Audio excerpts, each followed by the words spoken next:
Ya. Buenas tardes. El programa Política o Politiquería les saluda. Contamos con la presencia del doctor Sergio Godoy Alvarado. Actualmente está postulando por la Organización Política de Democracia Directa con el número 3.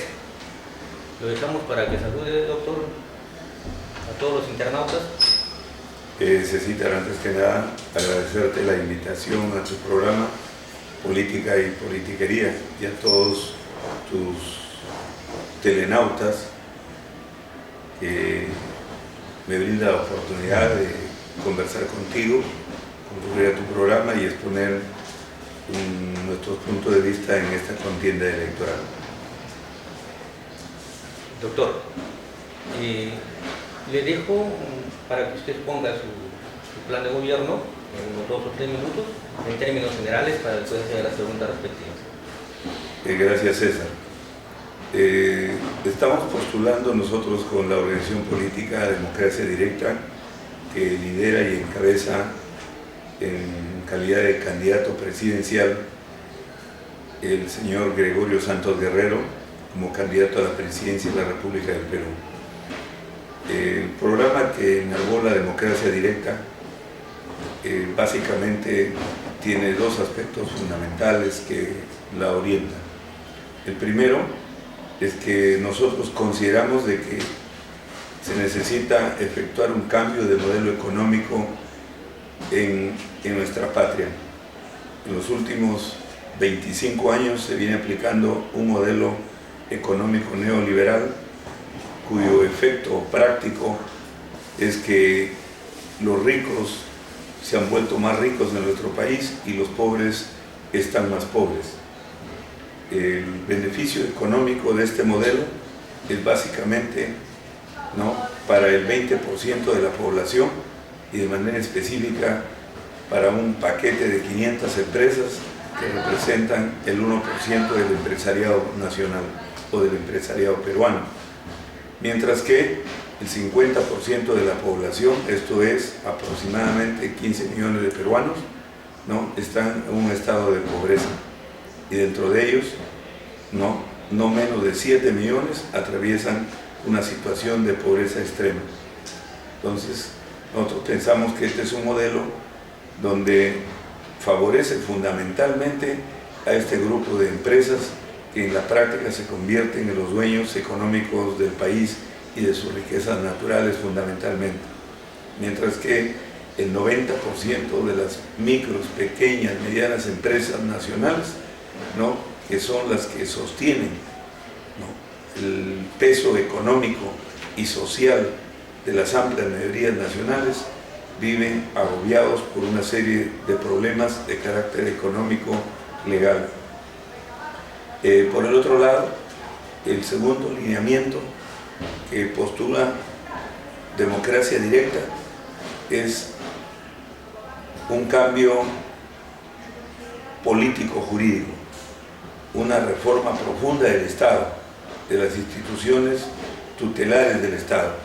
Esto es, estamos postulando un cambio de constitución política, porque esta constitución del año 93, que viene hecha por el fujimorismo, es el sostén político-jurídico de todo este programa neoliberal.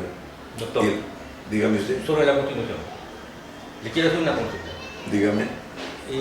Nosotros sabemos que la Constitución de 1979 reconocía el derecho de propiedad de las comunidades indígenas y campesinas y quedó insertado con el decreto legislativo 22.175 el derecho de propiedad de ambas, declarándolo inalienable, inembargable y prescriptible.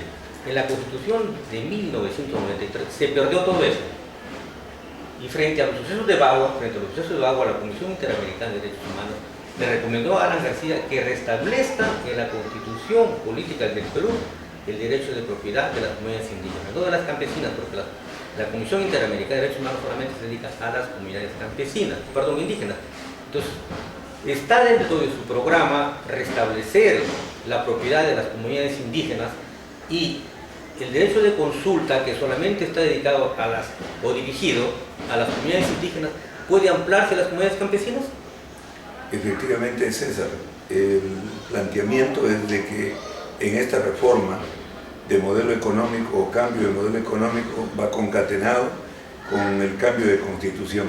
Necesitamos una nueva constitución no de carácter privatista, no dirigida a favorecer al 1% del empresariado, en la práctica es un empresariado transnacional, sino necesitamos una nueva constitución que tenga un carácter en primer lugar nacional, es decir, que refleje en plano político-jurídico la defensa de las riquezas naturales, la defensa de los intereses nacionales.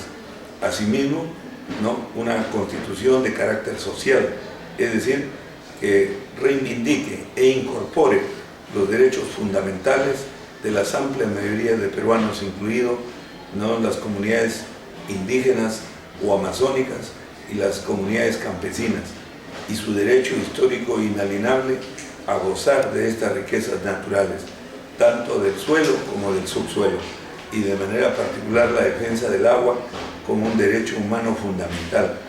Es decir, que esta nueva constitución asimismo tiene que plantear y recoger una reforma de carácter político, jurídico, democrático de las instituciones tutelares. Me refiero al Congreso de la República. Tiene que reformarse los requisitos fundamentales para acceder al Congreso de la República. Hoy en día, el Congreso que tenemos en los últimos 25 años se ha venido deteriorando y hoy tenemos el peor Congreso de la República. Un Congreso que no cumple sus funciones de regular, esto es, legislar sobre los problemas fundamentales del país. Tenemos una materia tributaria, tenemos una SUNAT que durante los últimos 25 años nadie lo toca, ¿no? No hay la reforma tributaria que han venido prometiendo todos, y debe efectuarse y debe discutirse en el Parlamento una reforma tributaria que es fundamental. Asimismo debe reformarse, ¿no?, mediante una ley especial los requisitos fundamentales para acceder al Congreso de la República, y de igual manera la administración pública del Poder Ejecutivo y todo el aparato del Ministerio, y sobre todo el manejo de la parte económica, reclaman a gritos cambios profundos, porque tenemos una práctica, un ministro de Economía que el pueblo no le elige, pero es el que maneja y decide los destinos de los fondos públicos nacionales. Y asimismo, otras instituciones como el Consejo Nacional de la Magistratura, como el Banco Central de Reserva, como las superintendencias de las AFPs, que no supervisan absolutamente nada, puesto que se han puesto al servicio de estas empresas denominadas AFP, que han venido pues a acumular ingentes ingresos que son los fondos de carácter social de todos los trabajadores del país.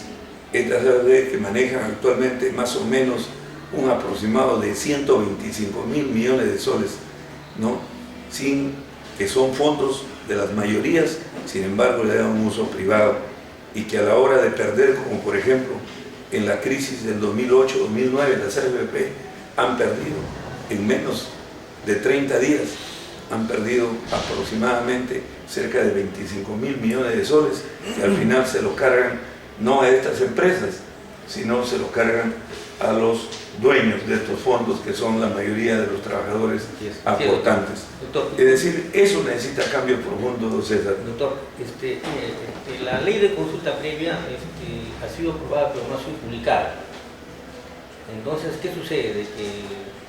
Actualmente en este gobierno, la ley de consulta previa es un plan organizado, ¿no?, para hacer la consulta generalmente a las poblaciones afectadas, donde el Estado, al considerarlo en necesidad nacional, concesiona los recursos naturales. Entonces, para no verse comprometido, ha contratado empresas consultoras para que lleguen a determinar si los lugares donde están ubicadas las comunidades indígenas, si realmente son indígenas o son campesinas, como la ley de consulta conlleva solamente a las comunidades indígenas. Estas empresas, aparentemente consultoras, ha traído como consecuencia que 15 concesiones ubicadas en los terrenos de las comunidades indígenas han sido concesionadas. Entonces, ¿qué le parece a usted esto de la consulta previa? Ese es uno, y por otro, ¿usted piensa que los contratos que hace el Estado con las empresas transnacionales o con un grupo privado deben ser revisados o no? Y con esto concluimos, doctor. Mira, César, por regla general, todos los contratos del Estado tienen un carácter nacional, un carácter social y un carácter público. En consecuencia, cuando está en juego el interés nacional y el interés social, el interés público del Estado pueden y deben ser revisados, sino que para ello se necesita una decisión política de los órganos del Estado, especialmente del Congreso y del Poder Ejecutivo, y sobre todo también de la amplia mayoría de votantes de nuestro pueblo que constituyen el poder, la fuente del poder constituyente, la fuente del poder. Decía un viejo adagio, el de la Revolución Francesa, que la voz del pueblo es la voz de Dios. Y respecto a la consulta previa, las consultas no solamente deben ser para las comunidades amazónicas o nativas, sino también para todas las comunidades campesinas y en general para todos los asentamientos humanos de todo el país donde se ubican estos proyectos mineros, ¿no?, que se ponen en concesión. Todo proyecto no solamente debe reunir los requisitos técnicos y debe reunir los estándares internacionales de exploración y explotación para no malograr el medio ambiente, sino sobre todo que tienen que tener también, ¿no?, la seguridad social, es decir, la consulta previa a todos los habitantes que se van a ver involucrados donde están ubicados estos proyectos mineros. Esperemos pues de que este nuevo Congreso, ¿no?, obtenga una nueva composición y en consecuencia así se ponga coto a este tipo de abusos y a los intereses nacionales. Ha llegado el momento de peruanizar al Perú y recuperar el Perú para los 30 millones de peruanos. Doctor, ha sido una exposición bien clara. El programa Política o Politiquería le agradece y habrá otra oportunidad. Le deseamos suerte en su participación política. Muy buenas tardes. A ti, César, muy amable.